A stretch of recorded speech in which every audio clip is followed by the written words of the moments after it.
Good morning, everyone, once again.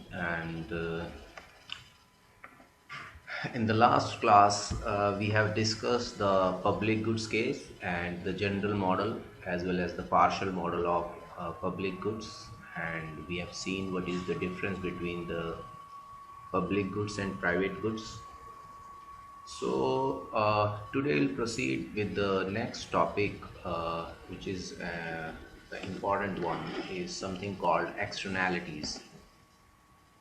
So today we are going to discuss about externalities and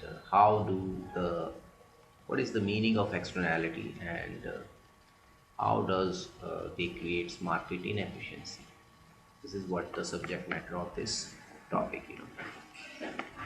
Well, first of all, let's try and understand what does externalities means. Externalities. Externalities, as we have discussed earlier, is nothing but the external effect. Means any act when done by any individual or the parties involved in that activity, their action affects either positively or negatively to the third party, which has nothing to do with that process or the act.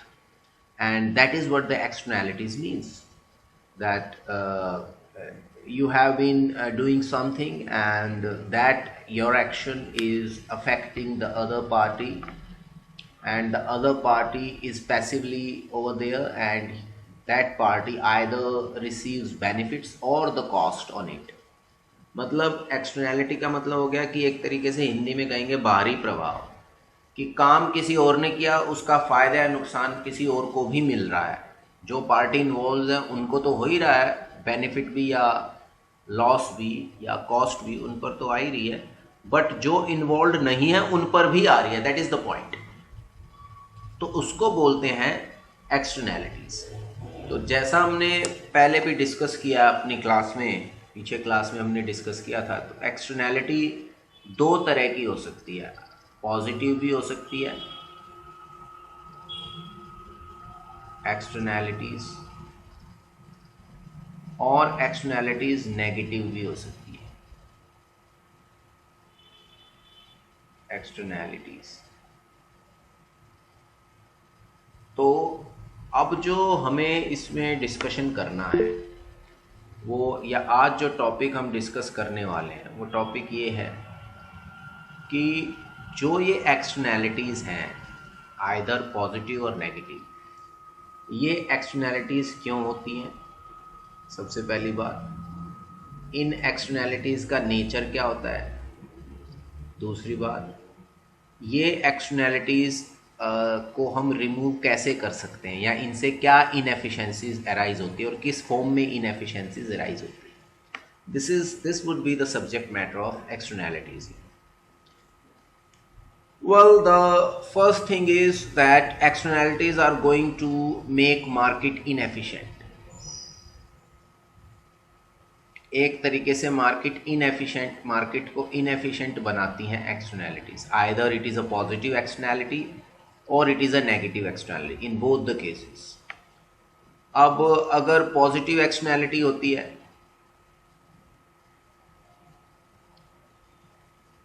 Externalities है, तो उस case में एक तरीके से under pricing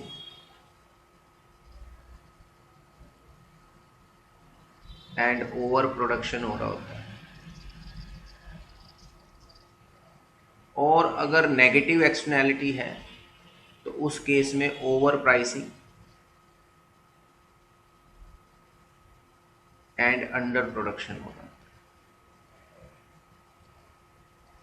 means जब कभी भी अंडर प्राइसिंग और ओवर प्रोडक्शन या ओवर प्राइसिंग और अंडर प्रोडक्शन होगा तो वो एक्सटर्नैलिटी को रिप्रेजेंट करेगा या मार्केट इनएफिशिएंसी को रिप्रेजेंट करता है, जिसको अदर वर्ड्स में हम मार्केट फेलियर बोलते हैं।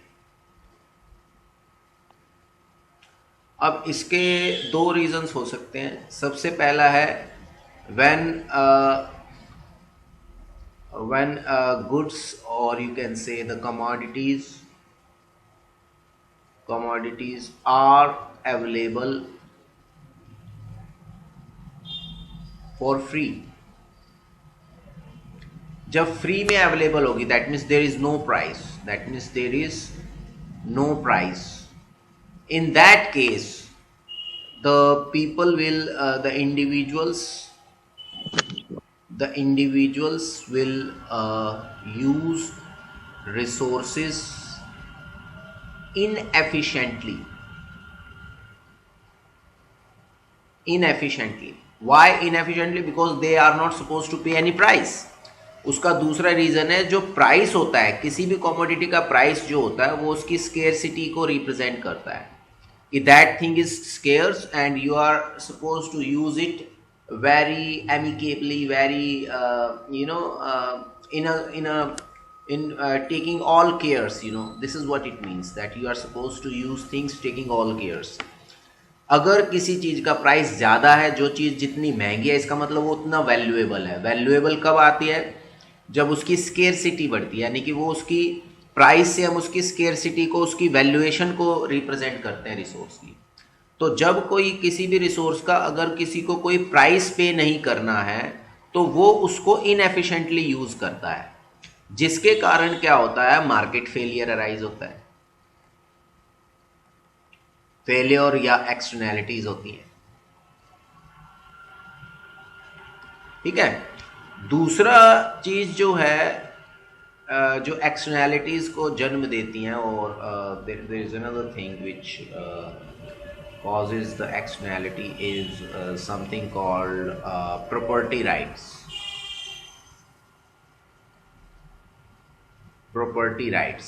That means absence of property rights. What are property rights? Can any one of you tell me what does property right means? Yes, hello students, क्या आप में से कोई बता सकता है property rights का मतलब क्या होता है?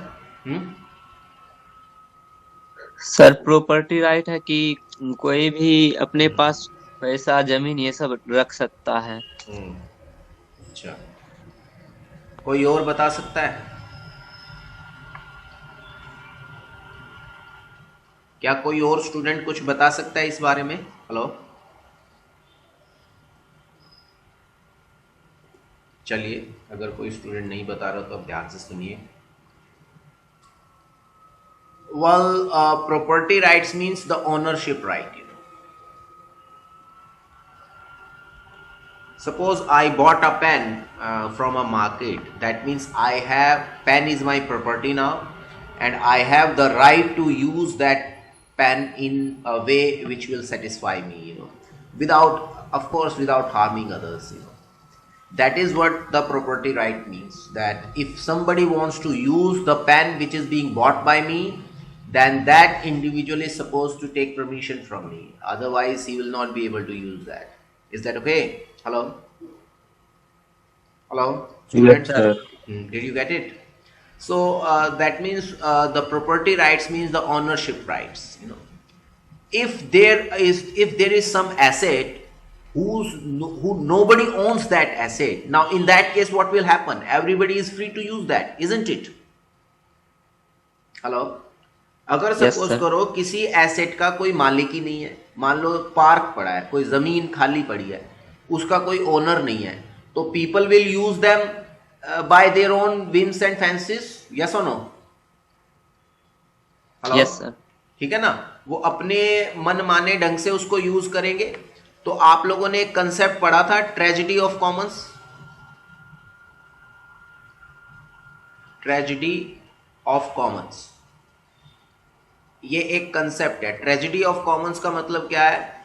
कि जो कॉमन गुड्स होते हैं उनके साथ ट्रेजेडी ये होती है कि उनको सब यूज करते हैं और ओवर यूटिलाइजेशन करते हैं. क्या करते हैं? ओवर यूटिलाइजेशन करते हैं. और उस ओवर यूटिलाइजेशन की वजह से इनएफिशिएंसी अराइज हो जाती है, जो अगेन एक्सटर्नैलिटीज को जन्म देती है, जिसको कि हम मार्केट फेलियर बोलते हैं आगे जाके.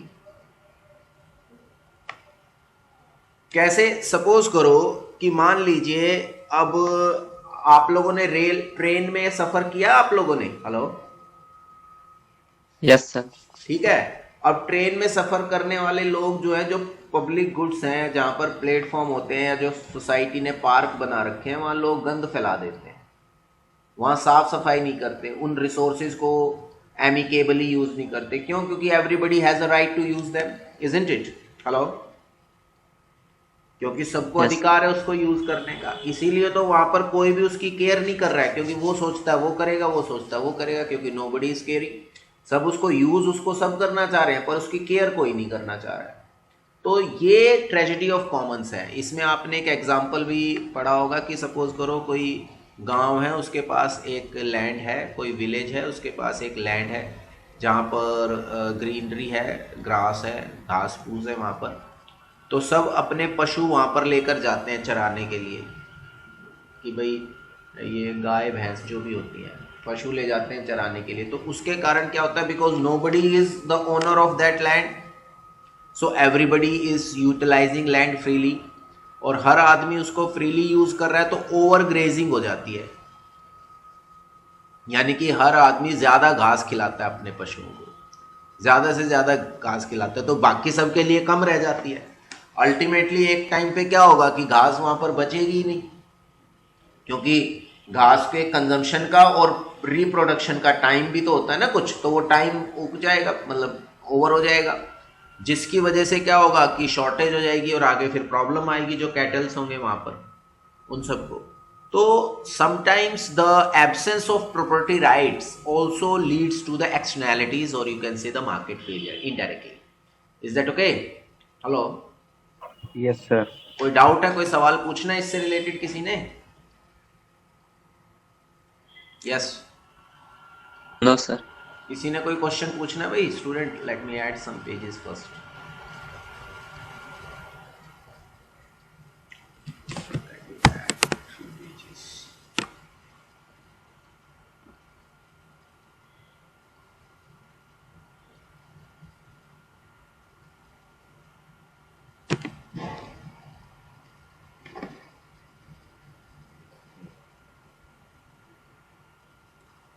तो इसका मतलब ये एक्सटर्नैलिटीज है। अब मैं लिख रहा हूँ प्रॉपर्टीज और फीचर्स, और you can say the characteristics of externalities. Let me right it down. Now comes the characteristics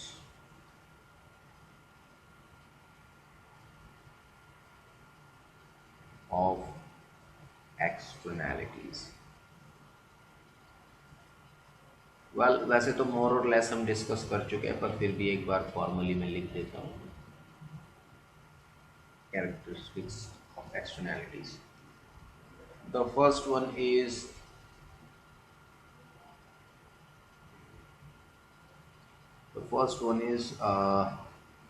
they can be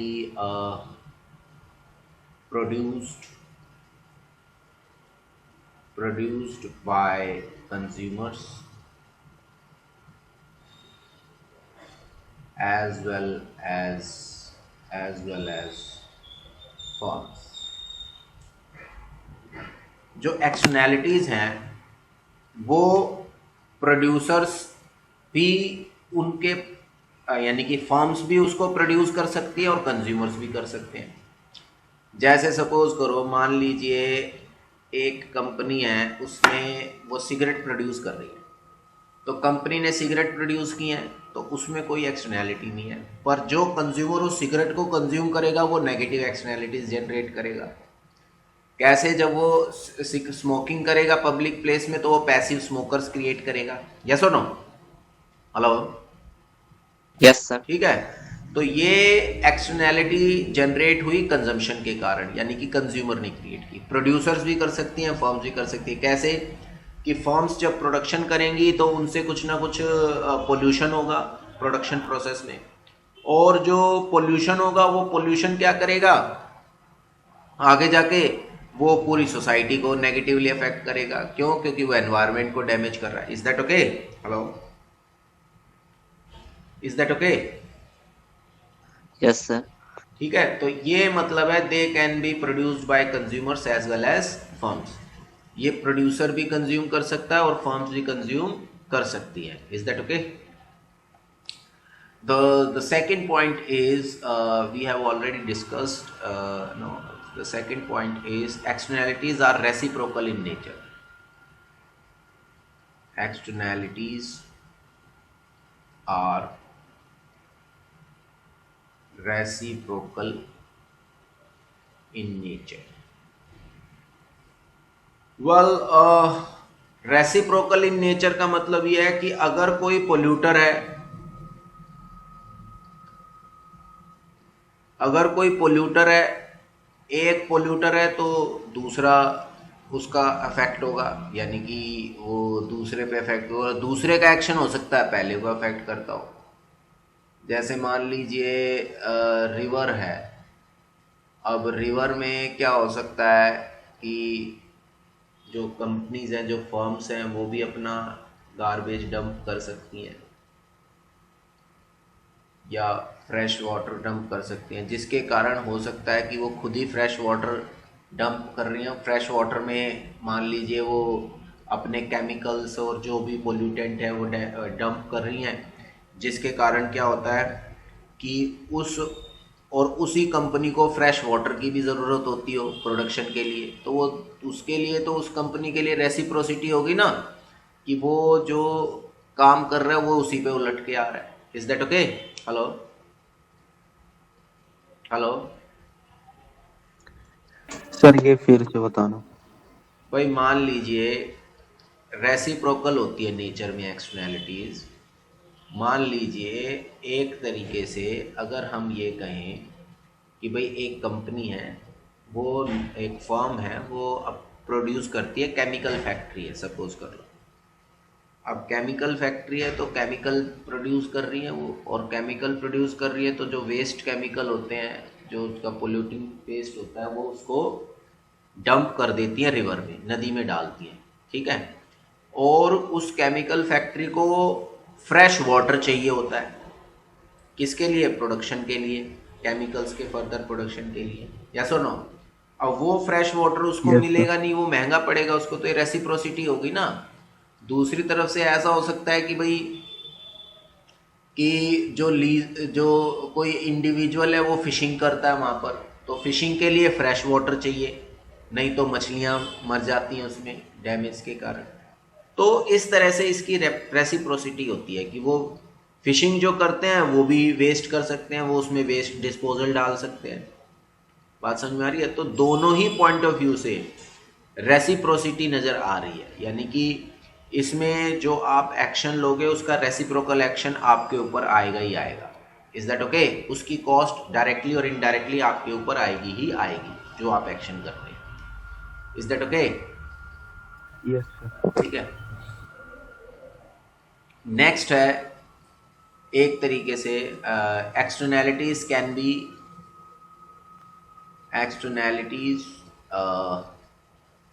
B positive. We have discuss this कि एक्सटर्नैलिटीज पॉजिटिव नेगेटिव दोनों हो सकती हैं। एक्सटर्नैलिटीज पॉजिटिव भी हो सकती हैं। पॉजिटिव किस तरह से हो सकती हैं आप ध्यान से देखिए। मान लीजिए आपने अपने घर के बाहर सीसीटीवी कैमरा लगा दिया, इंस्टॉल करा दिया है, तो आपके जो नेबर हैं, नियर बाय नेबर्स हैं, उनको भी बेनिफिट हो गया उससे। यस और नो? हेलो? Yes sir.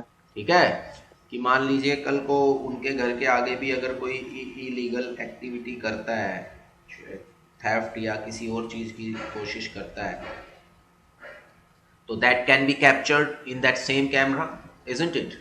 तो ये है positive externalities. So the externalities can be positive. The next is public goods can be viewed as a special kind of externalities। कि जो पब्लिक गुड्स हैं वो एक स्पेशल तरीके के एक्सटर्नल एक्सटर्नैलिटीज हैं, यानी कि स्पेशल तरीके की एक्सटर्नैलिटीज आप मान सकते हो पब्लिक गुड्स में। कैसे मान सकते हो कि पब्लिक गुड्स क्या होते हैं कि जो सभी के लिए जनरेट किए जाते हैं, जो सभी को बेनिफिट इक्वली करते हैं, जैसे डिफेंस हो गया। तो डिफेंस जो है वो प्योर पब्लिक गुड है। जैसे मैं एग्जांपल लेता हूं, डिफेंस है, नेशनल डिफेंस है, नेशनल डिफेंस है। तो नेशनल डिफेंस क्या है? प्योर पब्लिक गुड है, क्योंकि ये सबको इक्वल बेनिफिट पहुंचा रहा है। ठीक है, अब मान लीजिए, तो ये प्योर पब्लिक गुड हो गया, तो फिर एक्सटर्नैलिटी कैसे बनी कि इस प्योर पब्लिक गुड हो गया। अब मान लीजिए मैंने सीसीटीवी कैमरे का एग्जांपल लिया है, या सीसीटीवी कैमरे का एग्जांपल लिया है। तो सीसीटीवी कैमरा जो है वो इंस्टॉल तो मैंने किया है, पर मेरे नियर बाय नेबर्स जितने भी हैं उन सब नेबर्स को ये बेनिफिट पहुंचा रहा है, यस और नो? तो एक तरीके से ये पॉजिटिव एक्सटर्नैलिटी है, एक्सटर्नैलिटी हो गई। ठीक है, इसी तरह अगर मान लीजिए मैं क्या कहते हैं कि कोई एक अभियान चलाता हूं कि एक तरीके से मॉस्किटोज के रिमूवल के लिए, अगर मैं पूरी सोसाइटी के मॉस्किटोज रिमूव कर देता हूं, मान लीजिए कोई ऐसी मशीन में लगाते हैं तो जिससे पूरी, या कोई ऐसा स्प्रे मैं कर दूं जिससे पूरी सोसाइटी के मॉस्किटोज, तो ये पब्लिक गुड बन गया। अब ये भी क्या कर रहा है? एक्शन मेरा है पर बेनिफिट पूरी सोसाइटी को पहुंच रहा है। यहां भी क्या है? एक्शन गवर्नमेंट का, बेनिफिट पूरी सोसाइटी को पहुंच रहा है। यहां भी क्या है? एक्शन किसी एक इंडिविजुअल का, बेनिफिट पूरी सोसाइटी को पहुंच रहा है। तो कई बार क्या होता है, पब्लिक गुड्स को और एक्सटर्नैलिटी को डिस्टिंग्विश करना बड़ा मुश्किल हो जाता है, इनमें बड़ी थिन लाइन सी होती है। तो इसलिए पब्लिक गुड्स को हम एक special kind of externality consider कर सकते हैं। Is that okay? Hello hello, yes sir. अब जितना ये डिस्कशन किया इससे रिलेटेड किसी ने कोई सवाल पूछना है?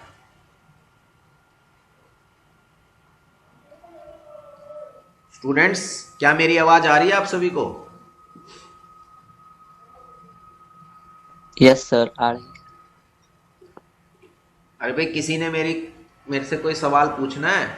ये आप लोग क्लास में हैं या दाएं बाएं हो गए हैं भाई? हाँ जी, R Balraj, are you there in the class? Yes, sir. R. Balraj, then there is someone, uh, what is his name? The names are not appearing. Manish is there. I think Yes, sir. Kiran, are you there? Ajay Ramani, Pushpendra, Sandeep, Yes, sir. Sandeep, Yes, sir, presenter. Vishal, Aarti Jain, Palak Kant. Palak Kant, are you there in the class? Yes, sir, I'm here. All right. Okay then. So let's proceed if there are no questions. In that case, let's proceed further. देखो बेटे, अब तक हमने discussion किया कि भाई externalities क्या हैं, उनके कैरेक्टरिस्टिक्स क्या हैं।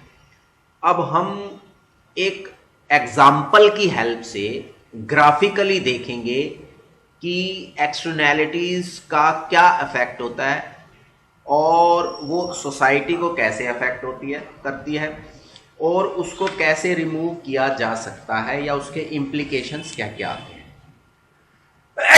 सॉरी, ठीक है, let's try and see that.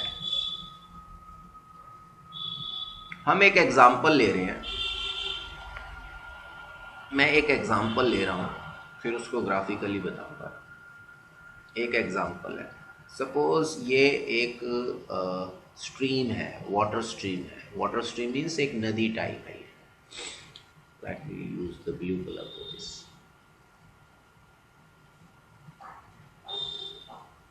Suppose it's a water stream. अब इस वाटर स्ट्रीम के बगल में ही यहाँ पर एक फैक्ट्री है।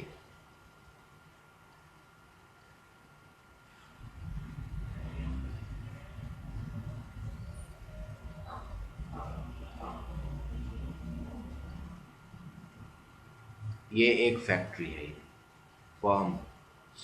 अब ये फर्म क्या करती है, अपना पोल्यूटेंट इसमें डालती है, ठीक है।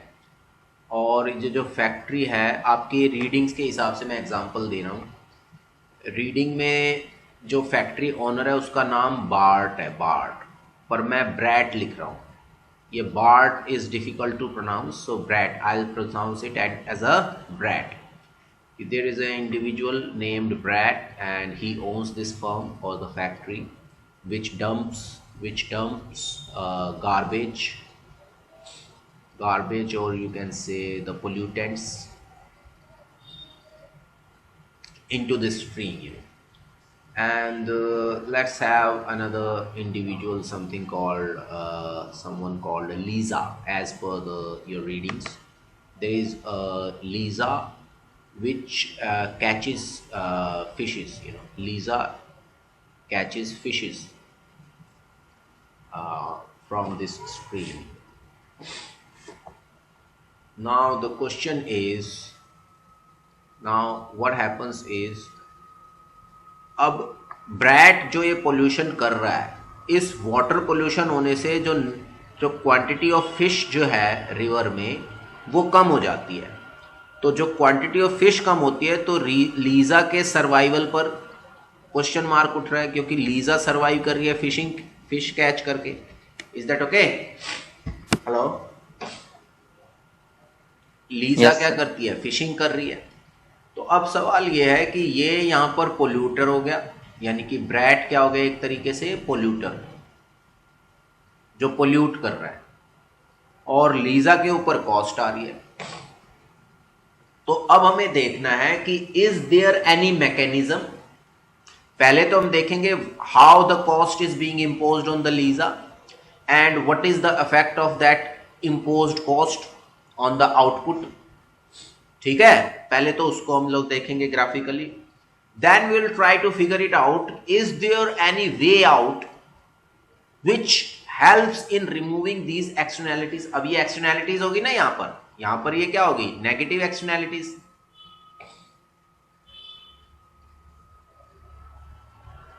ये क्या होगी, negative externalities. Is that okay? Hello, ठीक है।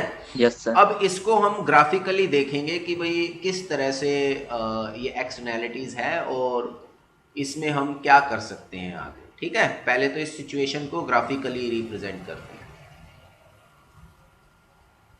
Well, okay, let's draw it graphically. Let's make the graph.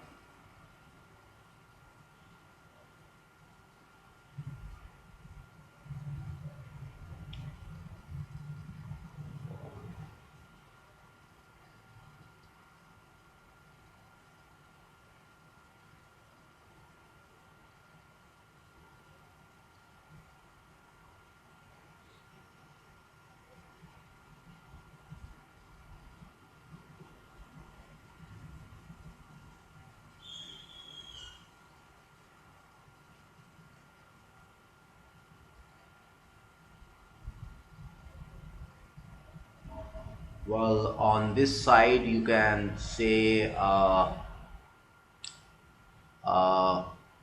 we can say, hold on, it's something, it's auto saving the text. All right. On the vertical axis, let me represent the benefit or prices in rupees, you can say, okay.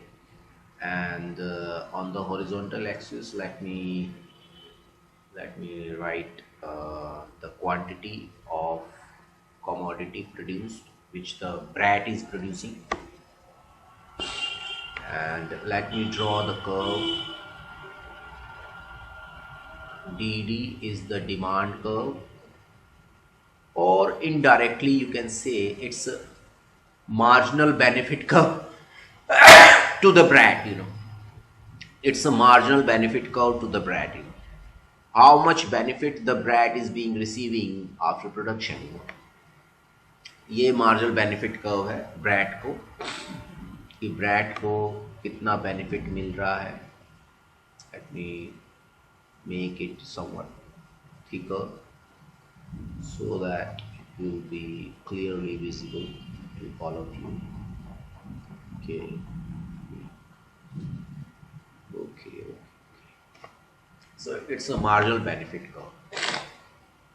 अब मुझे एक बात बताइए कि जो brat produce कर रहा है इस चीज को, वो इसका प्रोडक्शन कब तक करेगा, इसकी कॉस्ट के accordingly? Are you getting my point? कि जहां पर जिस पॉइंट पर बेनिफिट कॉस्ट के बराबर होगा, सपोज करो ये मैंने एक ग्राफ बना दिया हाइपोथेटिकली, और ये जो लाइन है ये रिप्रेजेंट करती है MPC. MPC is nothing but marginal private cost. Marginal private cost. Please hold on.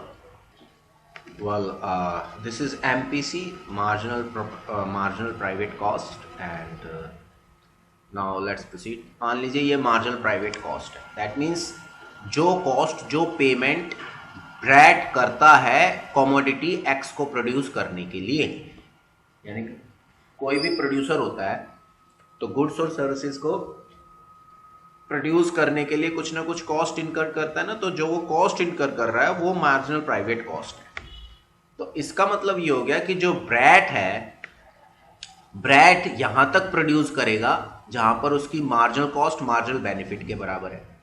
इस पॉइंट पर क्या हो रहा है, मार्जिनल प्राइवेट कॉस्ट बराबर है marginal benefit to the brat. Brat को जितना मार्जिनल बेनिफिट है, यानी कि ब्रैट क्या कहेगा कि भाई this much is the quantity I am being producing, this much is the quantity I will produce. तो ब्रैट ने डिसाइड किया, सपोज ये ए पॉइंट है, तो ब्रैट ने डिसाइड किया क्यूए क्वांटिटी प्रोड्यूस करने के लिए. Is that okay? हेलो, समझ में आ रहा है आप लोगों को?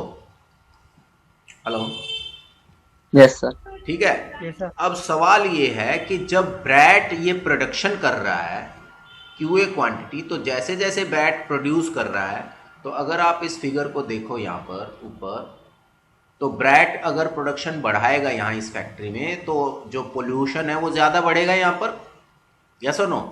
और पोल्यूशन जितना ज़्यादा बढ़ेगा वो पोल्यूशन कॉस्ट इम्पोज करेगा किसके ऊपर? लीजा के ऊपर, in terms of lesser quantity of fishes in the water stream, isn't it? Hello, ठीक है.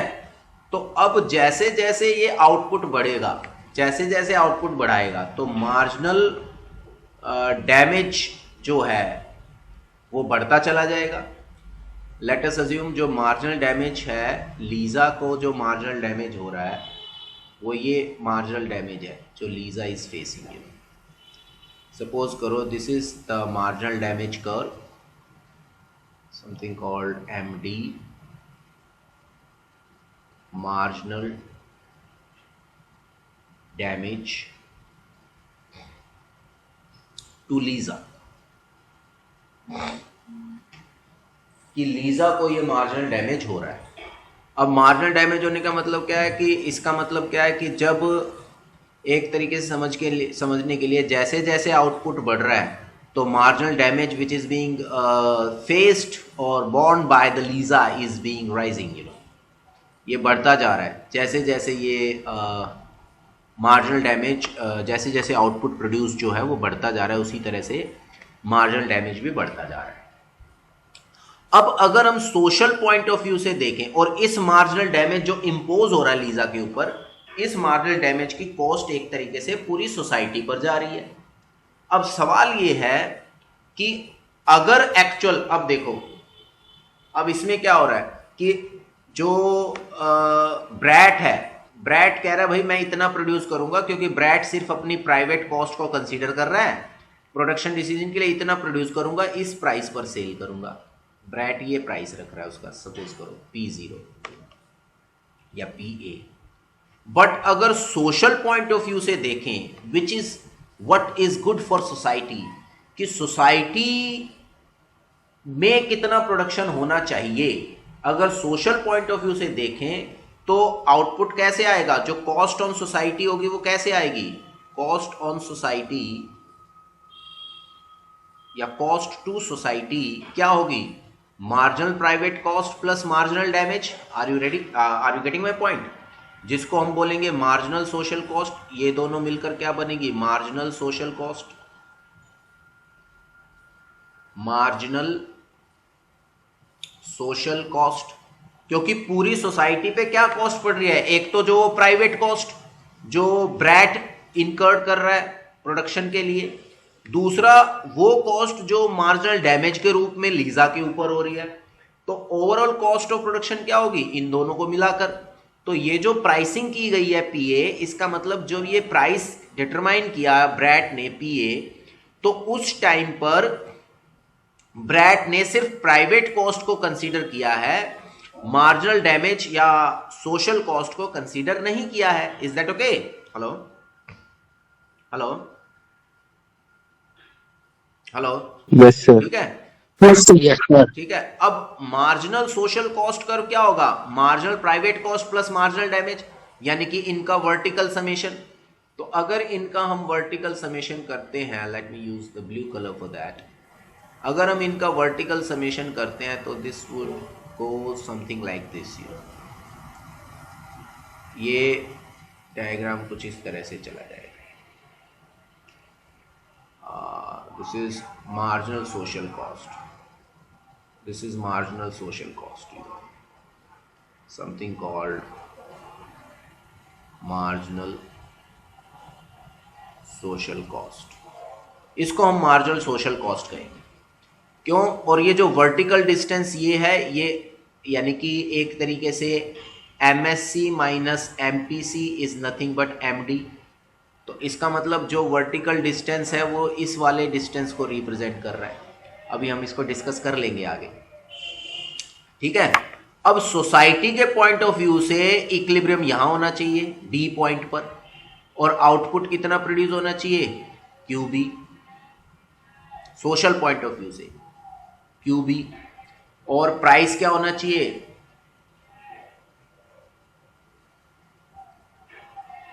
PB। तो कहने का मतलब क्या है कि अगर मान लीजिए नेगेटिव एक्सटर्नैलिटीज, अब ये केस किसका है? नेगेटिव एक्सटर्नैलिटी का है। ये किसका केस है? जैसे हमने अभी डिस्कशन किया है, ये कैसा केस है? ये नेगेटिव एक्सटर्नैलिटीज का है। Negative externalities. अब ब्रैट एक तरीके से नेगेटिव एक्सटर्नैलिटी इंपोज कर रहा है लीजा पर। अब ये क्या है? ये है socially desirable output.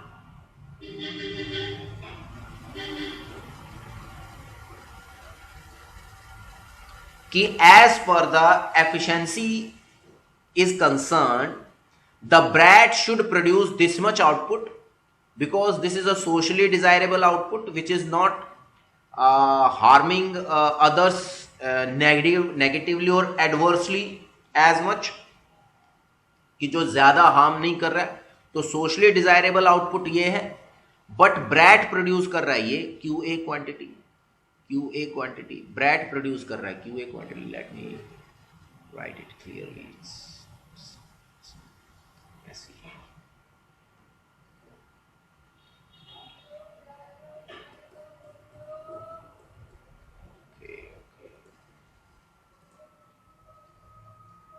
well it's QA output.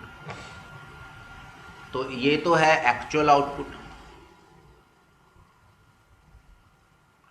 और ये है सोशली डिजायरेबल आउटपुट। अब सवाल ये है कि is there any way out that we can convince either Brett or Lisa by themselves, they can convince each other for producing the output at QB? क्या वो एक दूसरे को कन्विंस कर सकते हैं? क्या इनके बीच में, लीजा और ब्रैट के बीच में कोई ऐसी पॉसिबिलिटी बन सकती है जिससे कि सोशली डिजायरेबल आउटपुट को अचीव किया जा सके? That is the question, isn't it? Hello students, क्या मेरी आवाज आ रही है? Hello, yes sir. हाँ, क्या मेरे ये बात समझ में आ रही है जो मैं समझा रहा हूं आप लोगों को? ठीक है। अब सवाल ये है कि क्या कोई ऐसा तरीका है, क्या कोई ऐसी बार्गेनिंग पॉसिबल है इनके बीच में?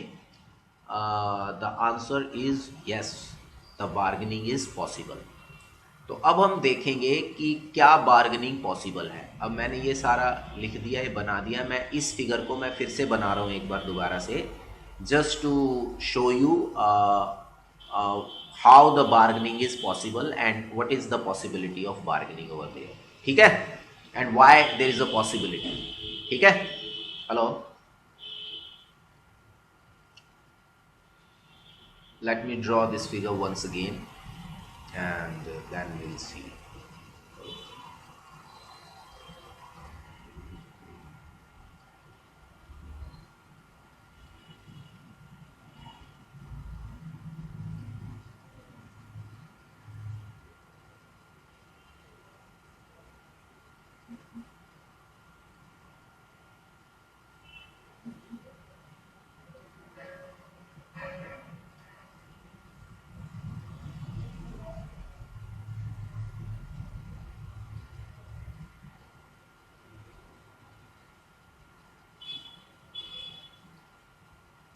Here we will represent the benefits, or you can say the price or costs, everything in rupees.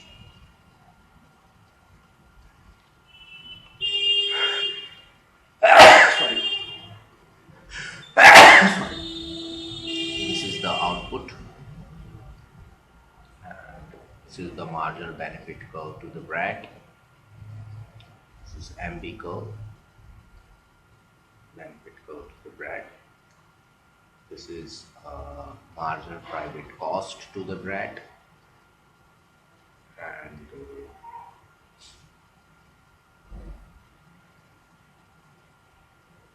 this is marginal damage to the LISA, you can say. Now let us see, and this is marginal social cost, which is nothing but summation of marginal private cost and marginal damage. Let's look at this point once again, and from this point the BRAT is producing this much quantity. The BRAT is willing to produce this much. Let me mark it as Q0.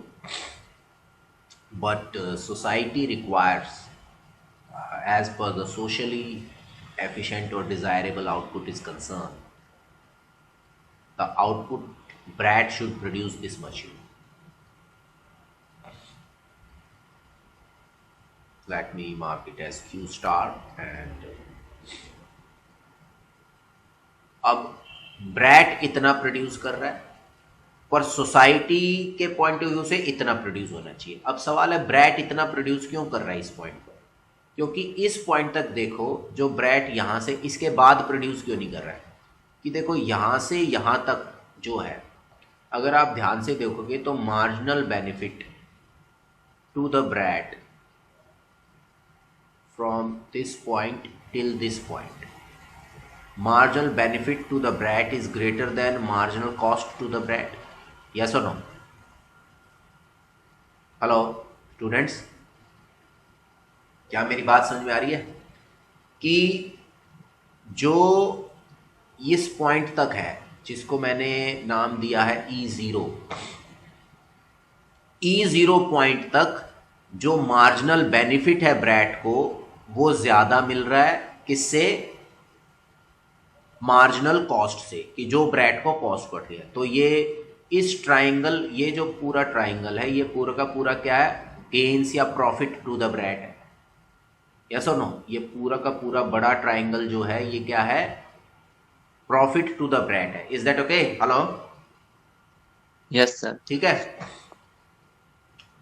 अब सवाल आता है कि अगर brat यहां से इस point पर आता है ई स्टार पर, तो ब्रैट को क्या लॉस होगा? हम पहले ये देखते हैं कि अगर ब्रैट Q0 से Q स्टार तक प्रोड्यूस करे, मान लो कोई ब्रैट को कहे कि भाई तुम्हें Q0 प्रोड्यूस नहीं करना, Q स्टार तक प्रोड्यूस करना है, तो ब्रैट कहेगा ना कि भैया मुझे तो नुकसान है, मैं तो नहीं करूंगा प्रोड्यूस। अब ब्रैड कहेगा भाई मैं तो प्रोड्यूस नहीं करूंगा, तो लोग उससे कहेंगे कि भाई क्यों नहीं करेगा प्रोड्यूस, तेरे को क्या समस्या। तो ब्रैड क्या जवाब देगा, ब्रैड कहेगा कि भाई साहब ऐसा है, देखो कि ये जो एरिया शेड कर रहा हूं मैं, let me shade it with the black only, let's shade it with the black only, कि ये जो मैंने शेड किया है ये मेरा लॉस टू द प्रॉफिट हो जाएगा, लॉस ऑफ प्रॉफिट। ब्रैड कहेगा भैया मेरा ये प्रॉफिट, इतना प्रॉफिट चला जाएगा, मेरे को प्रॉफिट इतना मिल रहा है, जब मैं Q0 तक प्रोड्यूस कर रहा हूं तो मेरा प्रॉफिट इतना है, पर जब मैं Q स्टार तक प्रोड्यूस करूंगा तो मेरा प्रॉफिट सिर्फ ये रह जाएगा। ये let me shade it with the blue colour, ये ब्लू कलर से और ये यहां तक। कहता है ये अगर मैं इसको प्रोड्यूस करूंगा, अगर Q स्टार पे प्रोड्यूस करूंगा तो मेरा तो इतना प्रॉफिट घट जाएगा, मेरे को सिर्फ इतना प्रॉफिट होगा, जबकि मैं तो यहाँ तक प्रोड्यूस करके इतना प्रॉफिट तक कमा सकता हूँ। क्या मेरी बात समझ में आ रही है? तो ये जो शेडेड रीजन है ये loss of profit to the Brett होगा, है कि नहीं? Loss of profit to the Brett होगा if the Brett agrees to produce at the point Q star, you know, loss of profit to Brett. Is that okay? Hello students, क्या ये समझ में आई ये बात? स्टूडेंट्स क्या ये बात समझ में आई है? Yes sir. ठीक है। अब सवाल ये है, तो ब्रैट कहेगा कि ठीक है भाई मैं प्रोड्यूस कर लूंगा यहां तक, पर मुझे इस प्रॉफिट को कंपनसेट कर दो, कोई मुझे इतने पैसे दे दे, ठीक है भाई मैं यहां से यहां प्रोड्यूस कर लूंगा, क्योंकि मैं अपना नुकसान क्यों उठाऊंगा। ब्रैट का आर्गुमेंट ऐसा ही कुछ रहेगा ना, यस और नो? भाई ब्रैट का आर्गुमेंट ऐसा ही कुछ रहेगा कि भाई ठीक है मैं प्रोड्यूस कर लूंगा, यहां पे मुझे कोई नहीं है, पर जो मेरा लॉस हुआ है इसको कंपनसेट कर दे कोई। अब सवाल है, अब हमें ये देखना है क्या इस लॉस को कंपनसेट करने की कोई पॉसिबिलिटी है। अगर तो इस लॉस को कंपनसेट करने की कोई पॉसिबिलिटी है, then only we will be able to convince the brat to produce at the Q star instead of Q0. Yes or no? Hello? Yes sir. तभी तो हम ब्रैट को कन्विंस कर पाएंगे ना कि Q0 की जगह Q स्टार तक आप प्रोड्यूस कर लीजिए, अगर कोई पॉसिबिलिटी ऐसी है। अब ध्यान से देखते हैं, अब देखिए आगे की बात। अब लीजा है, अब लीजा के ऊपर कॉस्ट आ रही है। अगर ब्रैट Q स्टार पर प्रोड्यूस कर रहा है तो लीजा के ऊपर कॉस्ट कितनी आ रही है, यहां से यहां तक, सॉरी Q0 पर प्रोड्यूस कर रहा है तो लीजा के ऊपर कॉस्ट कितनी आ रही है। ये जो बड़ा ट्राइंगल है, ये जो बड़ा ट्राइंगल है यहां पर, ये बड़ा ट्राइंगल रिप्रेजेंट कर रहा है cost to the Lisa. Yes और no? Please participate. Yes sir. Yes और नो? अब अगर मान लीजिए ब्रैट Q0 से Q स्टार पर जाता है तो लीजा को कॉस्ट रिडक्शन कितनी हो जाएगी। ये भाई देखो, अगर ब्रैट Q0 पर प्रोड्यूस कर रहा है तो लीजा को कॉस्ट पड़ रही है, टोटल इतनी कॉस्ट आ रही है, इतनी कॉस्ट लग रही है लीजा को। बात समझ में आ रही है आप लोगों को? बट अगर मान लीजिए ब्रैट Q0 से Q स्टार पर आ जाए तो लीजा की जो ये मैं शेड कर रहा हूं, ये इतनी कॉस्ट रिडक्शन हो जाएगी। Reduction in cost to Lisa if produced at Q star. Yes or no? Hello students? Sir. बेटे समझ में आया ये यस सर। कि अगर Q स्टार पर प्रोड्यूस हो रहे हैं तो लीजा को इतनी कॉस्ट रिड्यूस हो रही है। तो अब देखो, reduction of cost to Lisa is more than the loss of profit to the Brat. अब लीजा को फायदा नजर आ रहा है। मान लो ये जो एरिया है यहां पर, इसको मैं नाम दे देता हूं A, इसको दे देता हूं B, ये हो गया C और ये हो गया D। अब यही एरिया कॉरस्पॉन्ड कर रहा है यहां पर पूरा का पूरा। अगर मैं इसको देखूं, सर आपकी वॉइस ब्रेक हो रही है। बेटे मेरी वॉइस ब्रेक हो रही है, दैट मीन्स आपके नेट में कोई प्रॉब्लम हो क्या? सबको मेरी वॉइस ब्रेक होती हुई नजर आ रही है? Hello no no sir. Sir.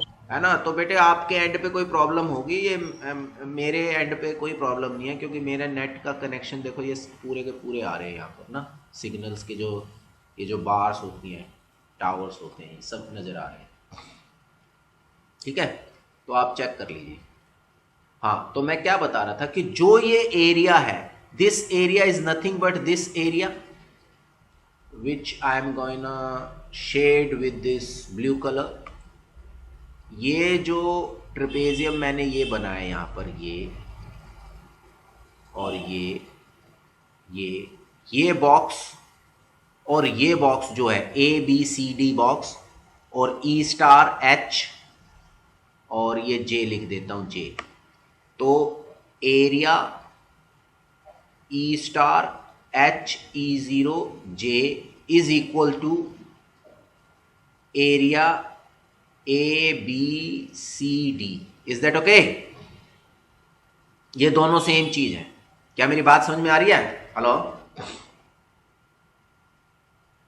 Hello students, yes sir. ठीक है।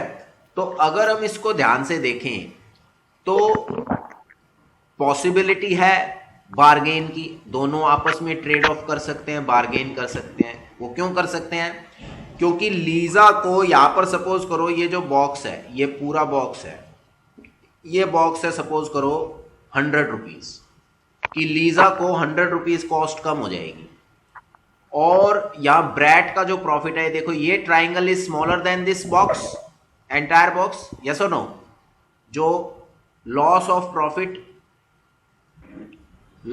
प्रॉफिट टू ब्रैट जो है, that is nothing but the area E star J E0, yes और नो? अब E star area E star J E0 is less than area E star H E0 J। तो इसका मतलब क्या होगा? Yes, there is a possibility that Brat can be compensated, that Lisa may compensate Brat, and they may bargain and reach somehow at some conclusion so that the E star point can be achieved or the Q star output can be achieved. Are you getting my point? Hello students, क्या मेरी बात समझ में आ रही है आप लोगों को? Yes sir. ठीक है। अब सवाल ये है कि ये बार्गेन होगी कैसे। अब हमने इससे ये तो देख लिया कि yes there is a possibility, कि हाँ एक पॉसिबिलिटी है, जिस पॉसिबिलिटी के तहत हम इस तरह का कोई एडजस्टमेंट या इक्वेशन सेट कर सकते हैं जिससे कि इनके बीच में कोई बार्गेन हो, कोई डिस्कशन हो, और उस बार्गेन डिस्कशन के थ्रू जो लीजा है वो ब्रैट को कंपनसेट करे और ब्रैट भी एग्री हो जाए उसको क्या कहते हैं कि एक्सेप्ट करने के लिए, ब्रैट भी उसे एक्सेप्ट करने को रेडी हो जाए। क्यों? क्योंकि brat will be compensated for that. अब इसमें कंपनसेशन का क्या होगा? कंपनसेशन कैसे डिसाइड होगा? कंपनसेशन किसके बीच में होगा? ध्यान से देखिए, इसको हम समझ लेते हैं। फर्स्ट पॉइंट कंपनसेशन का, first point, Brat will not be able to produce at Q star if compensation offered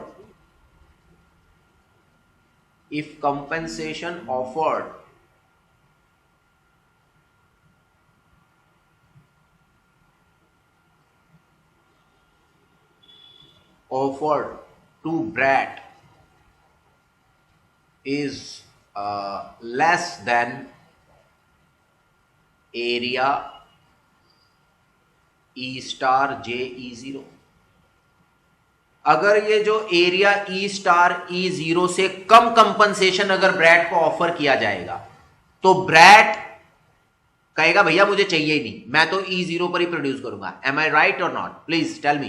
hello, right sir. ठीक है ना? रीजन बीइंग क्योंकि ब्रैट को नुकसान इसका हो रहा है, तो वो अपना जितना नुकसान हो रहा है कम से कम उतने नुकसान का तो कंपनसेशन चाहेगा ही, उससे कम पे तो वो आएगा नहीं। मान लो ये जो एरिया है ट्राइंगल का, ये ट्राइंगल का एरिया दिखा रहा है 70 रुपीज, तो ब्रैड 70 रुपए से तो कम एक्सेप्ट करेगा ही नहीं ना, ठीक है, क्योंकि उसको उसमें फायदा नहीं। वो कह रहा है भाई मेरा जितना प्रॉफिट, मेरा लॉस हो रहा है E0 से E* पर आने में, उतना प्रॉफिट मेरा कम से कम उतना प्रॉफिट तो कंपनसेट होना चाहिए, तभी ब्रैड को हम कन्विंस कर पाएंगे कि वो प्रोड्यूस करे Q* पर, isn't it? Hello hello students, क्या ये समझ में आया है? Students are you? Yes sir. Okay, अब सवाल है यस सर। ब्रैड का जो minimum, therefore minimum compensation acceptable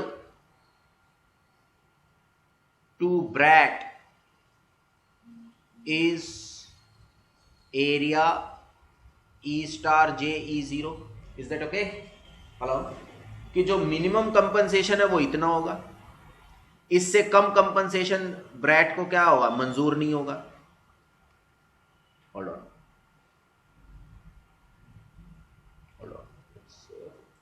Sometimes it's not responding comes, problem create करता है। इससे कम एरिया तो ब्रैड को मंजूर ही नहीं होगा, इससे कम कंपनसेशन।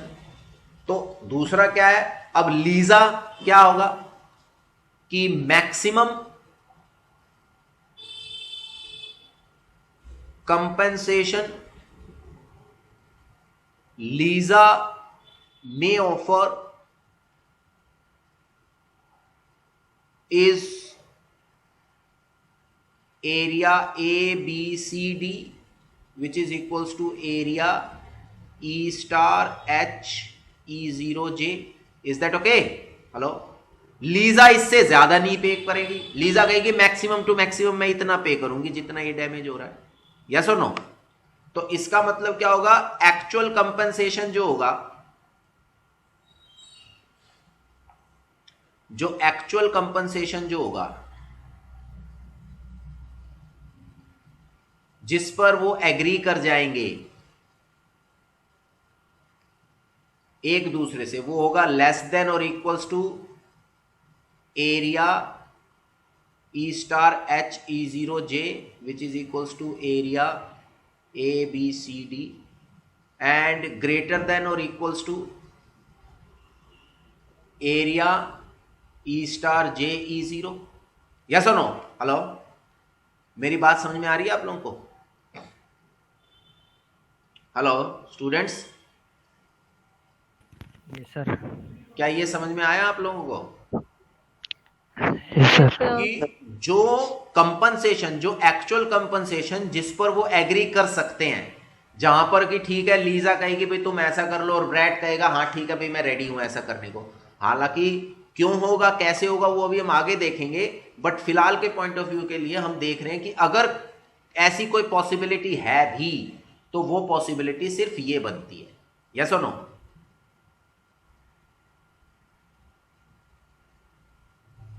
यहां ये है लीजा और यहां ये है ब्रैड।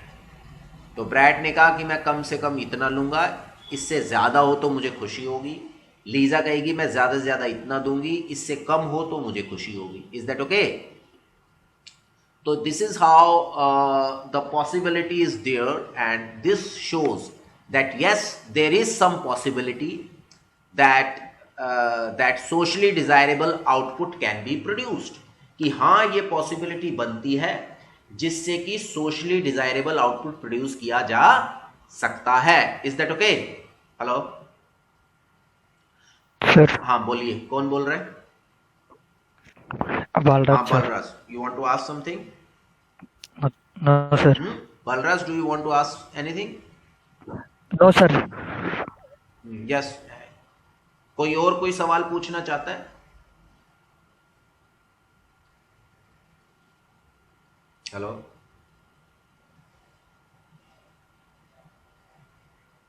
हेलो सर बोलिए, क्या नाम है?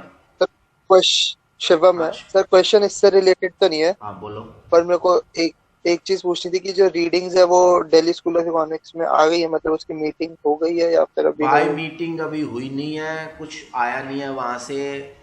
1-2 दिन का मुझे टाइम दो, मैं पता कर लेता हूँ। अगर कुछ आता है तो I will let you know and then you can buy it. Okay. Okay sir. थोड़ा इस हफ्ते वेट कर लेते हैं, then I will let you know. Okay, by Friday I will let you know. ठीक है, ओके सर।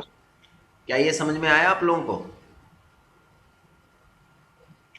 अब जितना आज ये डिस्कशन हमने किया है, इससे रिलेटेड कोई सवाल हो, कोई क्वेश्चन आप में से कोई पूछना चाहता है तो पूछ सकता है। यस, जितना अब तक हमने ये डिस्कशन किया है, इससे रिलेटेड अगर कोई सवाल, कोई क्वेश्चन किसी ने पूछना है, किसी भी स्टूडेंट ने, तो वो क्वेश्चन पूछ सकता है। हेलो स्टूडेंट्स, क्या कोई क्वेश्चन पूछना चाहता है कोई आप में से? हेलो अगर कोई क्वेश्चन नहीं पूछ रहा तो फिर आज हम इतना ही करते हैं। ठीक है, आज के लिए ये बहुत है। अभी इसको आप पढ़िए और इससे रिलेटेड जो भी क्वेश्चंस, क्वेरीज हों वो निकालिए, और इसके बाद फिर हम नेक्स्ट क्लास में करेंगे। आज के लिए इतना ही। Thank you very much.